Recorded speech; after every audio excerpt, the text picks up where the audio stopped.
మినపప్పు, కారము, కొంచెం ఈ సేమిరపకాయలు ఉంటాయి కదండి, అవి, మినపప్పు, నెక్స్ట్ కొంచెం ఉప్పు, కొంచెం ఇంగువ వేసి మనము ఆడించుకోవాలండి ఇలా పిండి కింద. ఇది మనము వాటర్ యాడ్ చేసుకుని కొంచెం ముద్దలా కలుపుకోవాలి. చివరికి మనము కొంచెం ఆయిల్ కూడా వేసుకోవాలండి అందులో. ఆ ముద్దలాగా అప్పడాల పిండిలాగా కలుపుకోవాలి మనము. అదే చపాతీ పిండి ఉంటుంది కదండి, అలా కలుపుకోవాలి. ఈసారి తప్పకుండా ఫస్ట్ నుంచి ప్రాసెస్ పెడతాను. ఇప్పుడు ప్రస్తుతానికి అయిపోయాయి కనుక ఇది పెడుతున్నానండి. సో అలా అయిపోయినవి మనం అప్పడాల కింద ఒత్తుకోవాలి. ఒత్తుకుని మనం ఎండలో పెట్టుకోవాలండి. ఎండలో పెట్టుకుని అటు ఇటు మనం తిరగదిప్పుకోవాలి. ఇలా తిరగదిప్పుకుంటే ఎండిపోతాయండి ఇలాగ అప్పడాల కింద.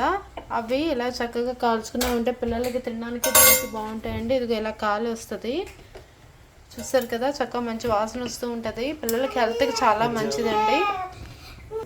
అదండి ఇలా కాల్చుకోవాలండి చక్కగా నీట్గాను. చూస్తారు కదా, పిల్లలు ఎలా ఇష్టంగా తింటారండి. ఇదిగో అవుతున్నట్టు అదిగో తీసుకుని వెళ్ళిపోతున్నారు ఎవరికి వాళ్ళకే. అలా మరీ ఎక్కువ బర్న్ అయిపోకుండా చూసుకోవాలండి. నేను చూస్తారు కదా కొంచెం ఇదో మాట్లాడుతూ ఎక్కువ బర్న్ చేస్తాను. యాక్చువల్గా లైట్గా బర్న్ అవుతేనే బాగుంటుంది ఇది. చూసారు కదా, పిల్లలు ఎన్ని తిన్నా ప్రాబ్లం ఉండదండి. ఇలాంటివి మనం ఇక్కడ బయట దొరికే పొటాటో చిప్స్ అని, ఇవని అవని, లేస్ అని, బింగోస్ అని ఇష్టం వచ్చినట్టు తింటున్నారు. వీళ్ళకి కాఫ్లు, కోల్డ్ ఇష్టం వచ్చినట్టు వస్తున్నాయి. అందుకని నేను ఎంచుకున్న మెథడ్ ఏంటంటే, నేను అప్పడాలు కాల్చి ఇచ్చేస్తున్నాను, కామ్గా తింటున్నారండి. చూసారు కదా. Thank you for watching. Like చేయడం మాత్రం మర్చిపోద్దు.